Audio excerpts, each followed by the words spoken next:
ఏలూరు జిల్లా పోలవరం మండలం కొంకాల గ్రామంలో గర్భిణీ స్త్రీ మృతి చెందిన ఘటన కలకలం రేపుతోంది. డెలివరీ కోసం కొంకాల ఆసుపత్రిలో చేరిన తామా శిరీష వైద్యం పొందుతూ మృతి చెందిన ఘటన కలకలం రేపుతోంది.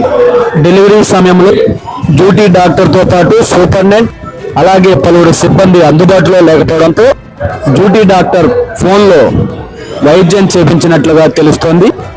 దీంతో వైద్యం వికటించడంతో గర్భిణీ స్త్రీ తామా శిరీష మృతి చెందినట్లుగా కుటుంబ సభ్యులు తెలుపుతున్నారు. దీని అంతటికీ DCHS నిర్లక్ష్యం కూడా ఉన్నట్లుగా తెలుస్తోంది. డ్యూటీ డాక్టర్ స్థానికంగా నివాసం ఉండకుండా రాజమండ్రి నుంచి సర్వీస్ చేస్తున్నట్లుగా తెలుస్తోంది.